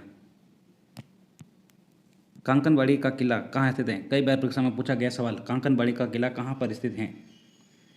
तो जयपुर, अलवर, अजमेर, भरतपुर बताया गया आपको सवाल ये। तो ये अलवर में स्थित है, 2 नंबर उत्तर इसका सही हो जाएगा। और जिसका निर्माण महाराजा मिर्जा राजा जय सिंह द्वारा करवाया गया, और मुगल सम्राट अकबर जो औरंगजेब है ने इस किले में दारा शिकोह को गिरफ्तार करके रखा था। सीधा पूछा जाता है कई बार कि औरंगजेब ने किस किले में दारा शिकोह को गिरफ्तार करके रखा था, तो वो कांकनवाड़ी का दुर्ग है अलवर में। निम्नलिखित में से कौन सी हवेली जैसलमेर में स्थित नहीं है? देखिए बताएं। पटुओं की हवेली, नथवल की हवेली, कुलधरा की हवेली, पुष्य हवेली। तो पटुओं की हवेली सीधे पूछे जाते हैं जैसलमेर में ही है, नथमल की हवेली भी जैसलमेर में है, कुलधरा की हवेली भी जैसलमेर में, पुष्य हवेली नहीं है। 4 नंबर उत्तर इसका सही हो जाएगा। ये जोधपुर की हवेली है, पुष्य हवेली जोधपुर की है। इसके अलावा भी जोधपुर की हवेली की बात की जाए तो बड़े मियाँ की हवेली है, पुष्य हवेली है, राकी हवेली है, पोखरण हवेली है, अजीत भवन पैलेस है। ये राजस्थान का प्रथम हेरिटेज होटल है, याद रखेंगे, अजीत भवन पैलेस। और एक खंबा महल अजीत सिंह ने इसका निर्माण कराया, और उमेद भवन चित्र पैलेस अकल रात कार्य का दौरान निर्माण कराया गया, ये सभी जोधपुर में है। आगे देखेंगे, निम्नलिखित में से किस लोक संत का जो संबंध है साबला गांव डूंगरपुर से है? इंपॉर्टेंट सवाल बताया गया आपको, सवाल बताएं। जो साबला गांव से संबंधित हैं वो कौन से हैं? संत मावजी, भक्त कवि दुर्लभ, नवलदास जी, राजा राम जी। जो साबला गांव डूंगरपुर से हैं संबंध वो है संत मावजी, इनका जन्म हुआ था साबला डूंगरपुर में। तो 1 नंबर उत्तर इसका सही हो जाएगा। और इनके बारे में अगर सवाल और आते हैं तो वो ये भगवान कृष्ण के पूजा निष्कलंक अवतार रूप में करते हैं, और इनके जो उपदेश हैं वो बागड़ी भाषा में दिए गए हैं, याद रखें। और इनके जो ग्रंथ हैं वो चौपड़ा कहलाते हैं। आगे देखेंगे, हिमाचल प्रदेश में बालकनाथ जी के रूप में किस लोक देवता की पूजा की जाती है? हिमाचल प्रदेश में बालकनाथ जी के रूप में किस लोक देवता की पूजा की जाती है? हरिराम जी, केसरिया कुंवर जी, रूपनाथ जी, बिगा जी। तो रूपनाथ जी की। 3 नंबर उत्तर इसका सही हो जाएगा। ये झड्डा जी बाबूजी के भतीजे थे, इन्होंने जिंदराव खिची को मारकर अपने पिता व चाचा की हत्या का बदला लिया था। इन्हें रूपनाथ जी भी कहा जाता है, जो झड्डा जी। इनका जो प्रमुख मंदिर है वो कोलूमठ जोधपुर में है और सिंबुदड़ा बीकानेर में है। और हिमाचल प्रदेश में बालकनाथ जी के रूप में इनकी पूजा की जाती है, रूपनाथ जी की। घटियाला अभिलेख का संबंध, घटियाला अभिलेख का जो संबंध है किस प्रतिहार शासक से है, कई बार पूछा गया सवाल। अच्छे सवाल है, पूरे 150 सवाल जरूर दे। घटियाला अभिलेख का जो संबंध है किस प्रतिहार शासक से हैं, वत्सराज, नागभट्ट प्रथम, कक्कुक, महिपाल प्रथम। घटियाला अभिलेख तो ये कक्कुक से है, 3 नंबर उत्तर इसका सही हो जाएगा। मंडोर के प्रतिहार शासक कक्कुक ने 861 ईस्वी में 2 शिलालेख बनवाए थे। वर्ष 1998 में भीलवाड़ा जिले में निम्नलिखित में से किस स्थल की खुदाई की गई। वर्ष 1998 ईस्वी में भीलवाड़ा जिले में निम्नलिखित में से किस स्थल की खुदाई की गई, बताए। अच्छा सवाल है, परीक्षा में पूछा गया सवाल। ओजियाना, जोधपुरा, नोहो, लाछुरा। तो जो 1998 में भीलवाड़ा जिले में लाछुरा की खुदाई की गई, पूछा जाए कि किसके निर्देशन में, तो BR मीणा के निर्देशन में उत्खनन कार्य हुआ। वो सभ्यता का जो कालक्रम है 700 ईसा पूर्व से 200 ईस्वी तक माना गया है। यहाँ से पूर्व बौद्ध काल, मौर्य काल, शुंग, कुषाणकालीन अवशेष प्राप्त हुए हैं। मेवाड़ के किस शासक को विषम घाटी पंचानन की संज्ञा दी गई है। मेवाड़ के किस शासक को विषम घाटी पंचानन की जो संज्ञा दी गई है, तो ये महाराणा जगत सिंह प्रथम, राणा हमीर, महाराणा राज सिंह, महाराणा कुंभा। बताए विषम घाटी पंचानन तो राणा हमीर, 2 नंबर उत्तर इसका सही हो जाएगा। जो राणा हमीर हैं इनको मेवाड़ का उद्धारक उपनाम से भी जाना जाता है, याद रखेंगे। और कुंभलगढ़ शिलालेख में इनको विषम घाटी पंचानन यानी विकट आक्रमणों में सिंह के समान, शेर के समान बताया गया है। 1743 ईस्वी में सवाई जय सिंह की मृत्यु के बाद जयपुर की गद्दी पर कौन बैठा। सवाई जय सिंह की मृत्यु के बाद बताए कौन बैठा। सवाई जय सिंह की मृत्यु के बाद जयपुर की गद्दी पर भानु सिंह, ईश्वरी सिंह, माधो सिंह प्रथम, राम सिंह द्वितीय। बताए कौन बैठा जयपुर की गद्दी पर, तो ये बैठे ईश्वरी सिंह, 2 नंबर उत्तर इसका सही हो जाएगा। सवाई जय सिंह की मृत्यु के बाद उनका जो ज्येष्ठ पुत्र हैं सवाई ईश्वरी सिंह बैठा गद्दी पर। और इनकी माता का नाम अगर पूछा जाए तो सूरज कुंवरी है, मारवाड़ के अजित सिंह की पुत्री। निम्नलिखित में से मारवाड़ के राठौड़ शासक को उनके कालक्रम के अनुसार व्यवस्थित करना है। मारवाड़ के राठौड़ शासकों को कालक्रम के अनुसार व्यवस्थित करना है। तो देखिए, सबसे पहले राव सिंह की बात की जाए तो ये 1240 से 1273 ईस्वी तक, तो 2 नंबर सबसे पहला हो जाएगा यानी B। तो ये पहले कट गया।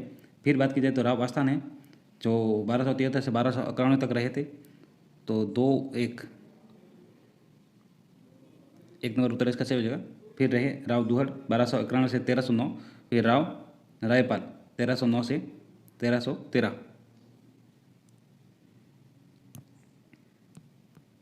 पद्मश्री पुरस्कार से सम्मानित होने वाली राजस्थान की प्रथम महिला व्यक्तित्व कौन है।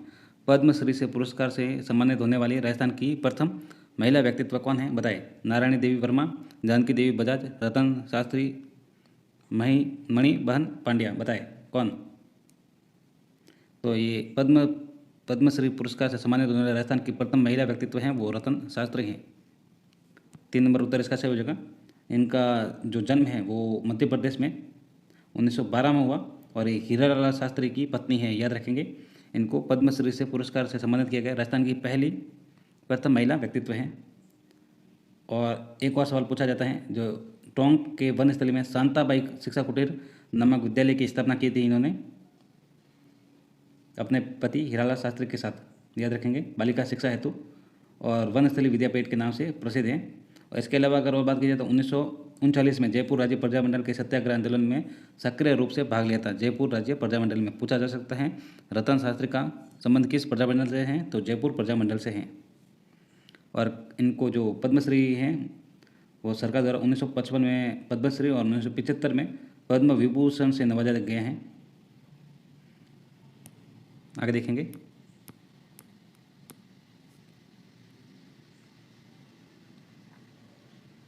सवाल कैसे लगा कमेंट बॉक्स में जरूर बताएं। डाबी किसान आंदोलन में झंडा गीत गाते हुए कौन शहीद हुए, बताएं। डाबी हत्याकांड में, डाबी किसान आंदोलन में झंडा गीत गाते हुए कौन शहीद हुए। नानक जी भील, कृपा जी धाकड़, चुनीराम जी शर्मा, रुदाराम चौधरी। तो ये नानक जी भील हैं जो झंडा गीत गाते हुए शहीद हुए, 1 नंबर उत्तर इसका सही हो जाएगा। डाबी किसान आंदोलन का नेतृत्व राजस्थान सेवा संघ के सदस्य पंडित नैनूराम शर्मा ने किया। किसने किया, पंडित नैनूराम शर्मा ने। और 2 अप्रैल 1923 को बूंदी के किसानों की डाबी नामक स्थान पर सभा हुई थी। आगे देखेंगे।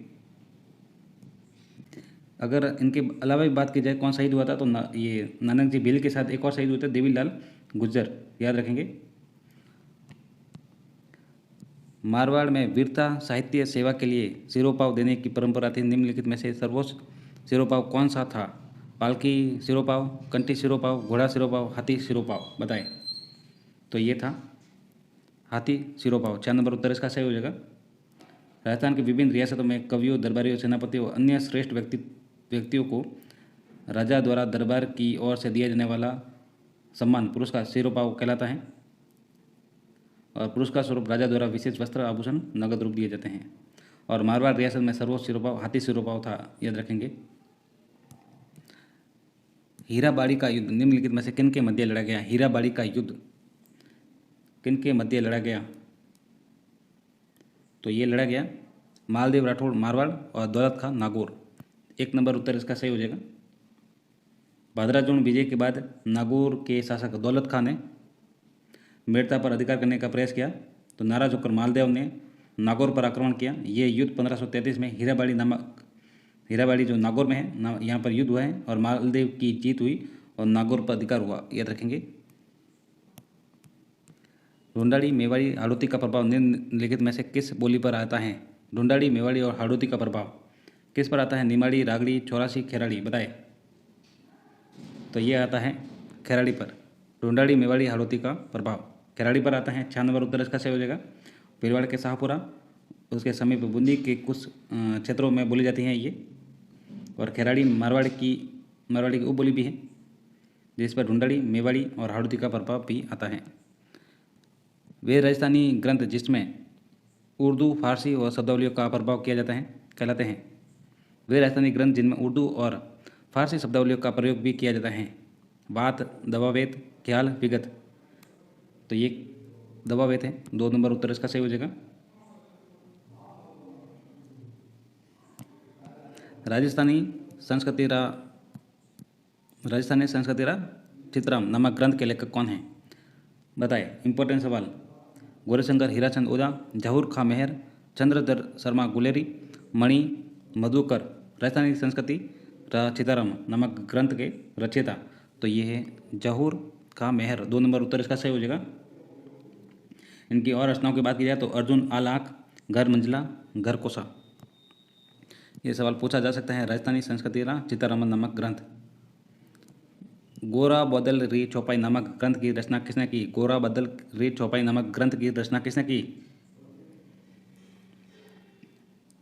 नयन चंद्र सूरी, नरपति नाल, जिन सेन सूरी, हेमरत्न सूरी, बताए। तो ये की हेमरत्न सूरी ने गोरा बदल री चौपाई की रचना। 4 नंबर उत्तर इसका सही हो जाएगा। आगे देखेंगे। रीमा दत्ता का संबंध निम्नलिखित में से किस खेल से है? रीमा दत्ता, बताए। तो डिस्क थ्रो, तैराकी, निशानेबाजी, क्रिकेट। तो रीमा दत्ता हैं वो तैराकी से संबंधित हैं। 2 नंबर उत्तर इसका सही हो जाएगा। ये अजमेर निवासी हैं और इनको अर्जुन पुरस्कार प्राप्त करने वाली ये देश की प्रथम महिला तैराक है। 1966 में इनको अर्जुन पुरस्कार मिला है। 1966 में तैराकी से संबंधित हैं और राजस्थान की जल परी भी कहा जाता है इनको। जागती ज्योत मासिक पत्रिका का प्रकाशन निम्नलिखित में से किसके द्वारा किया गया? जागती ज्योत मासिक पत्रिका का प्रकाशन निम्नलिखित में से किसके द्वारा किया गया? ये आपके सामने ऑप्शन से बताएं। तो ये किया गया राजस्थानी भाषा साहित्य संस्कृति अकादमी बीकानेर द्वारा। 3 नंबर उत्तर इसका सही हो जाएगा।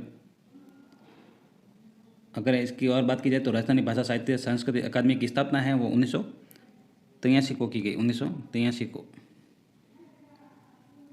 ये सवाल अच्छा सवाल है, बार बार पूछा जाता है। जागती ज्योत मासिक पत्रिका का प्रकाशन।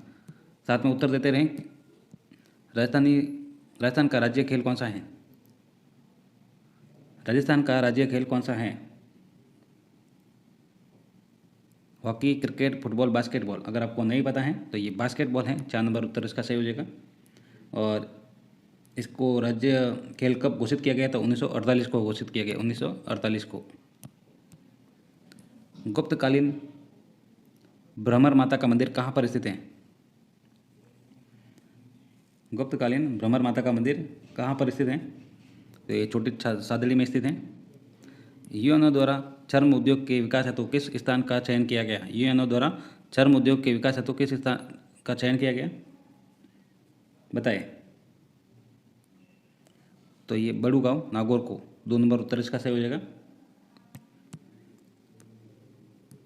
मुख्यमंत्री एकल नारी सम्मान पेंशन योजना के तहत 55 से 60 वर्ष तक की आयु वाली महिलाओं को प्रतिमाह कितने रुपए पेंशन प्रदान की जाती हैं, बताएं।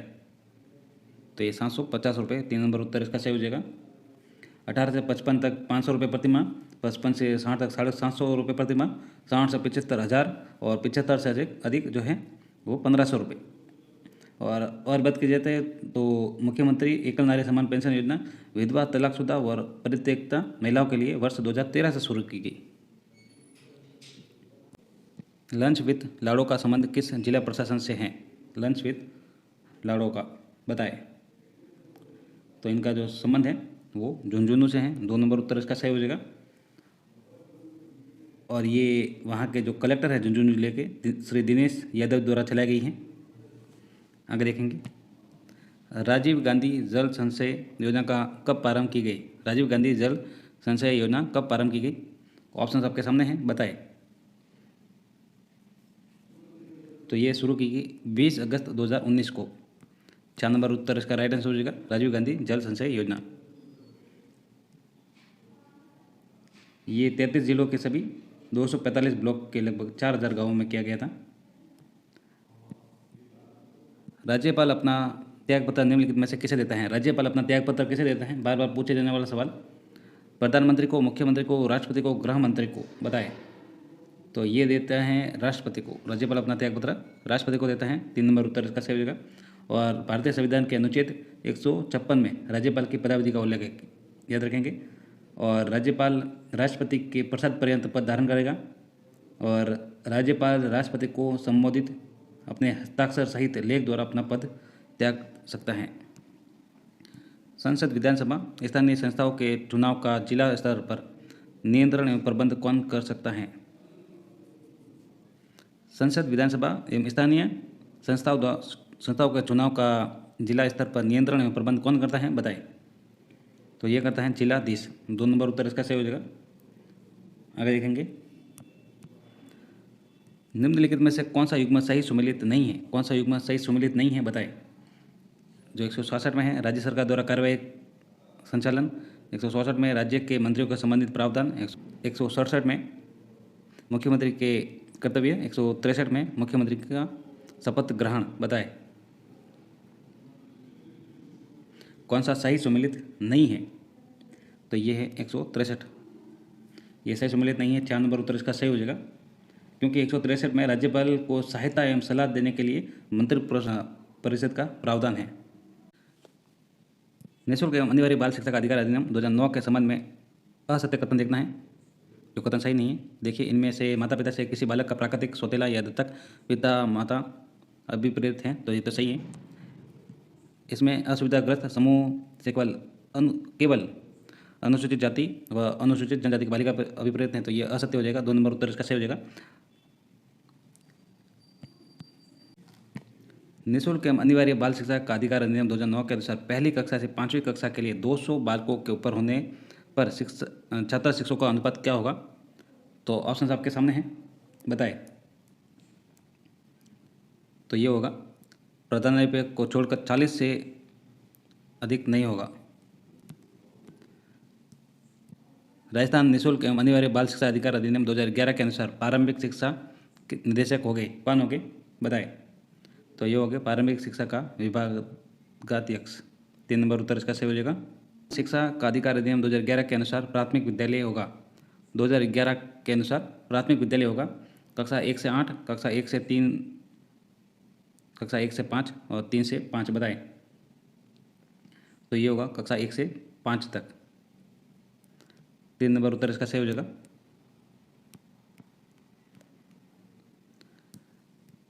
वर्तमान में राजकीय माध्यमिक व उच्च माध्यमिक विद्यालयों में कक्षा 9 से 12 तक के लिए निम्नलिखित में से कौन सी प्रबंध समिति कार्यशील है?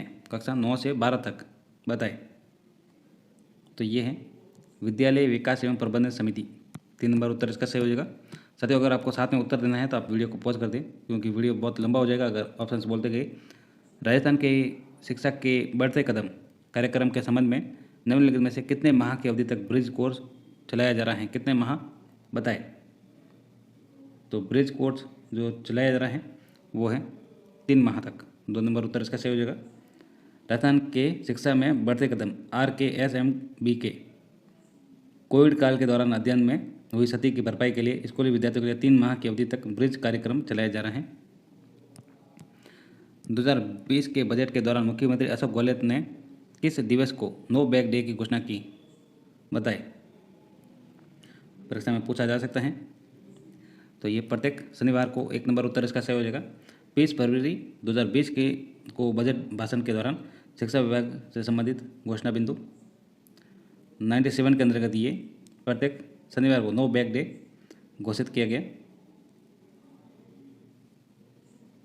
और 2022-23 में प्रत्येक सप्ताह में शनिवार का बस्ता मुक्त दिवस मनाया जाएगा, ये भी कहा गया। बस्ता यानी बैग। राजस्थान प्रारंभिक एवं माध्यमिक शिक्षा बीकानेर शिक्षा निदेशालय का गठन कब किया गया? राजस्थान प्रारंभिक एवं माध्यमिक शिक्षा बीकानेर शिक्षा निदेशालय का गठन कब किया गया? तो ये 1950 में। 1 नंबर उत्तर इसका सही हो जाएगा। अगर देखिए, अंतर्राष्ट्रीय महिला दिवस के अवसर पर राजस्थान की कितनी महिलाओं को नारी शक्ति पुरस्कार 2021 से सम्मानित किया गया? बताएं। अच्छा सवाल है। 1, 2, 3, 4। अंतर्राष्ट्रीय महिला दिवस के अवसर पर राजस्थान की कितनी महिलाओं को नारी शक्ति पुरस्कार 2021 से सम्मानित किया गया? तो ये किया गया 1। 1 नंबर उत्तर इसका सही हो जाएगा। और बात की जाए तो जो राजस्थान की जो है मान और भजन लोक गीत गायिका बतुल बेगम इसमें शामिल थी।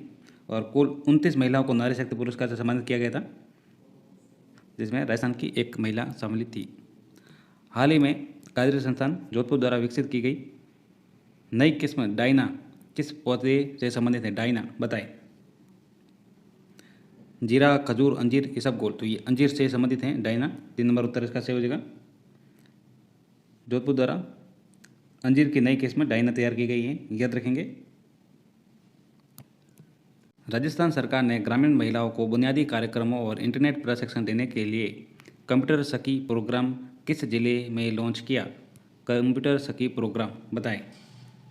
तो ये लॉन्च किया चूरू जिले में। 4 नंबर उत्तर इसका सही हो जाएगा, याद रखेंगे। राजस्थान सरकार द्वारा ग्रामीण महिलाओं को शिक्षित करने के लिए चूरू जिला प्रशासन ने कंप्यूटर सखी प्रोग्राम लॉन्च किया। कंप्यूटर सखी की शुरुआत राज्य जीविका और स्कूल शिक्षा विभाग के सहयोग से हुई। राज्य में महिलाओं की सामाजिक और आर्थिक उन्नति के लिए महिला निधि की शुरुआत कब से की गई? राज्य में महिलाओं की सामाजिक और आर्थिक उन्नति के लिए महिला निधि की शुरुआत कब से की गई? 26 अगस्त से। 2 नंबर उत्तर इसका सही हो जाएगा। इनका लोकार्पण हुआ 26 अगस्त को महिला सम्मान दिवस पर। और किसने किया? तो मुख्यमंत्री अशोक गहलोत जी द्वारा। और घोषणा कब की गई? तो 2022-23 में ये जो बजट था। और महिला निधि का जो संचालन है वो राजीविका द्वारा। हाल ही में आयोजित थॉमस कप 2022 का खिताब किस देश ने जीता? थॉमस कप किस देश ने जीता? बताएं। Thailand, Thomas cup, Bharat, Malaysia. तो ये जीता भारत ने। 3 नंबर उत्तर इसका सही हो जाएगा। पुरुष बैडमिंटन टीम ने पहली बार थॉमस कप का खिताब जीता है। और भारत ने 14 बार के चैंपियन इंडोनेशिया को हराया दिया है। पूछा जा सकता है कि जो विपक्ष में कौन था। और ये टूर्नामेंट बैंकॉक थाईलैंड में आयोजित किया गया था। इसके बारे में अगर असत्य कथन में पूछा जाए तो 16 देशों की टीम हिस्सा लेती हैं इस कप में। और थॉमस और उबेर कप पुरुषों और महिलाओं की राष्ट्रीय टीमों द्वारा खेले जाने वाला द्विवार्षिक अंतर्राष्ट्रीय बैडमिंटन चैंपियनशिप है। आगे देखेंगे।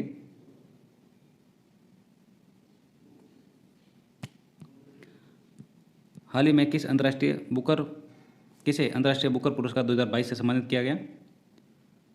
अंतर्राष्ट्रीय बुकर पुरस्कार तो ये किया गया गीतांजलि श्री से। 1 नंबर उत्तर इसका सही हो जाएगा। शिक्षा मनोविज्ञान के संदर्भ में असत्य कथन का चयन करना है। तो हम जो सत्य कथन है वो देख लेते हैं। शिक्षा मनोविज्ञान जो है व्यवहारिक विज्ञान है, तो सही है। शिक्षा मनोविज्ञान का आधार मनोविज्ञान ही है, तो ये भी सही है। शिक्षा मनोविज्ञान की प्रकृति वैज्ञानिक है, तो ये भी सही है। शिक्षा मनोविज्ञान की प्रयुक्त एक शाखा नहीं है, तो 4 नंबर उत्तर इसका सही हो जाएगा। जो असत्य कथन पूछा था, क्योंकि शिक्षा मनोविज्ञान की एक प्रयुक्त शाखा है, व्यवहार विज्ञान भी है, आधार मनोविज्ञान है और प्रकृति वैज्ञानिक है। मतलब मनोविज्ञान एक विधायक विज्ञान है, याद रखेंगे। आगे देखिए, अंतर्दृष्टि द्वारा सीखने के संदर्भ में कौन सा कथन असत्य है, जो सत्य नहीं है अंतर्दृष्टि द्वारा सीखने के संदर्भ में। तो देखते हैं कौन कौन से सत्य हैं। अंतर्दृष्टि का बोध अकस्मात होता है। अंतर्दृष्टि द्वारा प्रत्यक्षकरण में परिवर्तन होता है और अंतर्दृष्टि से पूर्व अनुभव सहायक नहीं है। अंतर्दृष्टि में कौशल की अपेक्षा समझ अधिक कार्य करती हैं, तो 3 नंबर जो है वो असत्य हो जाएगा। इसके बारे में अगर बात करें तो अंतर्दृष्टि द्वारा सीखने के विकास विशेषताओं में तो ये बोध अकस्मात होता है, एकदम अचानक होता है और प्रत्यक्षकरण में परिवर्तन होता है और पूर्व अनुभव सहायक होता है इसमें, और दृष्टि में कौशल की अपेक्षा समझ अधिक कार्य करती हैं, तो ये सभी सही हैं 3 नंबर के अलावा। वंशानुक्रम का प्रमुख सहायक होता है, वाहक हैं। वंशानुक्रम का प्रमुख वाहक हैं, बताए। तो ये है पितृक। 2 नंबर उत्तर इसका सही हो जाएगा। बालक पितृक जीन से हैं, अपने माता पिता के माध्यम से पूर्वजों से जो गुण प्राप्त होते हैं वही वंशानुक्रम कहलाता है। निम्नलिखित में से कौन से एक जैसावस्था की विशेषता नहीं है। देखिए, तीव्र शारीरिक व मानसिक विकास कौन सी एक विशेषता नहीं है, ये बताना है। तो तीव्र शारीरिक व मानसिक विकास, तो ये तो सही है, जैसावस्था की विशेषता है। अधिकाधिक अनुकरण प्रवृत्ति, ये भी सही है। अधिकाधिक नैतिक शक्ति का अभाव, ये भी सही है। सामाजिक चेतना का विकास जैसावस्था में कहाँ होता है, 4 नंबर उत्तर इसका सही हो जाएगा। इनके अलावा भी अगर विशेषताओं की बात की जाए तो देखिए, कल्पना जगत में विचरण, वास्तविक और कल्पना में अंतर नहीं कर पाते, मतलब आत्म प्रेम की प्रवृत्ति होती है और जिज्ञासु प्रवृत्ति होती है, जो किशोर अवस्था की एक प्रमुख विशेषता है ये। तो आगे देखेंगे,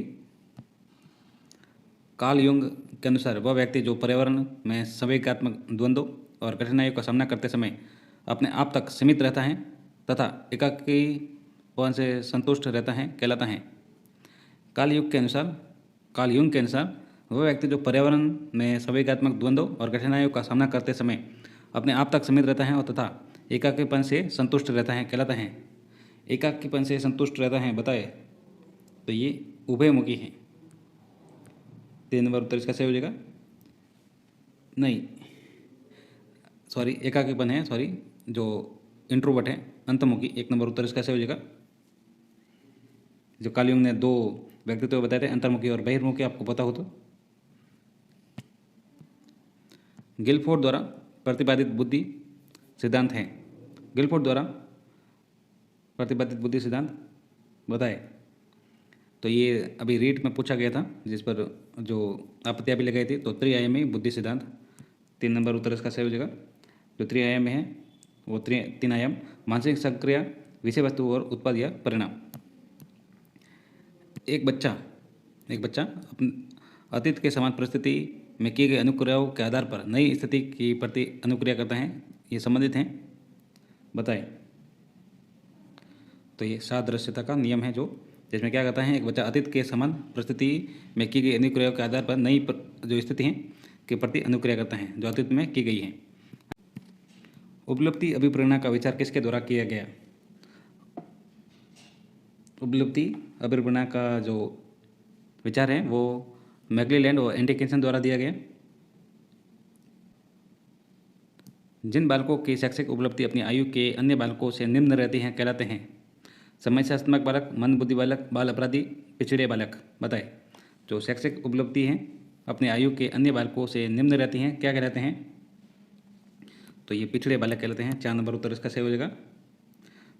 वे बालक जिनकी शैक्षिक उपलब्धि अपनी आयु के अन्य बालकों से निम्न रहती हैं अथवा कक्षा का औसत कार्य नहीं कर पाते हैं, पिछड़ा बालक कहलाता है। अंगूर खट्टे हैं का संबंध है, बताए। तथा ये तो 76 है। अंगूर खट्टे हैं का जो संबंध है बताए। किससे हैं? युक्तिकरण से, प्रक्षेपण से, प्रतिक्रिया निर्माण से, शोधन से हैं, बताएं। जो युक्तिकरण होता है जिसमें औचित्य स्थापन होता है, 1 नंबर उत्तर इसका सही हो जाएगा। जिसमें क्या होता है, इस रक्षा युक्ति में व्यक्ति विभिन्न तर्क देकर अपने कार्य व्यवहार के उपयुक्त ठहराने का प्रयास करता है। आगे देखें 76 नंबर, लिनक्स तथा माइक्रोसॉफ्ट विंडोज निम्नलिखित में से किसका उदाहरण है? सिस्टम सॉफ्टवेयर का, एप्लीकेशन सॉफ्टवेयर का, मालवेयर का, कंप्यूटरिंग का, बताएं। सिस्टम सॉफ्टवेयर का है ये उदाहरण, 1 नंबर उत्तर इसका सही हो जाएगा। आगे देखेंगे सूचना प्रौद्योगिकी में निजता का क्या अर्थ है? सूचना प्रौद्योगिकी में निजता का क्या अर्थ है? किसी व्यक्ति के पारिवारिक संबंधों की सूचना, तो ये तो गलत हो जाएगा। सूचना प्रौद्योगिकी में निजता, अधिकृत व्यक्ति को ही डाटा के उपयोग का अधिकार, तो ये सही है। किसी व्यक्ति को ईमेल भेजने का अधिकार, ये भी गलत है। तो 2 नंबर उत्तर इसका सही हो जाएगा। सूचना प्रौद्योगिकी में निजता का जो अर्थ है वो अधिकृत व्यक्ति को ही डाटा के उपयोग का अधिकार। शैक्षिक तकनीक के मृद उपागम के जनक कौन थे? शैक्षिक तकनीक के मृद उपागम के जनक कौन थे, बताए। तो ये B.F. स्किनर, 4 नंबर उत्तर इसका सही हो जाएगा। जो शिक्षा तकनीक के उपागम है वो शिक्षा तकनीक, जो हार्डवेयर उपागम, सॉफ्टवेयर उपागम और प्रणाली उपागम, ये 3 हैं। कंप्यूटरों के संबंध में निम्नलिखित में से कौन सा सही है? देखिए कौन सा सही है, तो ये तो आपको बेसिक नॉलेज है, जैसा कि आप नेट यूज करते ही हैं, बताए कौन सा सही है। तो देखते हैं, 1 KB में 1024 बाइट्स होता है, तो ये 1 नंबर गलत हो जाएगा। फिर देखिए 1 MB में 1000 KB होती हैं, तो ये सही है। 1 GB में 1024 MB होती हैं, तो ये भी गलत हो जाएगा। और 1 TB में 1024 GB होती हैं, तो ये भी गलत हो जाएगा। 1 नंबर उत्तर इसका सही हो जाएगा। नहीं सॉरी, 2 नंबर, जो 1 MB में 1024 KB होती है। निम्नलिखित में से ई लर्निंग का लाभ कौन सा है? ई लर्निंग का लाभ, तो प्रशिक्षु विषय वस्तु की पुनरावृत्ति कर सकते हैं। प्रशिक्षण प्रतिपादन आसान व कम खर्चीला है। प्रशिक्षु अपनी सुविधा के समय प्रशिक्षण ले सकते हैं। उपरोक्त सभी। आगे देखेंगे, ये था जो जनरल पेपर। इसके आगे जो सवाल होंगे वो सब्जेक्ट वाइज होंगे। हर एक सब्जेक्ट को SST, हिंदी, साइंस, मैथ, सभी का जो पेपर है अलग अलग, तो सभी के पेपर करवा जाएंगे। आप चैनल से बने रहिए, चैनल को सब्सक्राइब जरूर करें और वीडियो को लाइक एंड शेयर जरूर करें अगर अच्छा लगे तो। अन्यथा कोई समस्या नहीं है, आप वीडियो जरूर देखें। धन्यवाद साथियों, मिलते हैं अगले वीडियो में।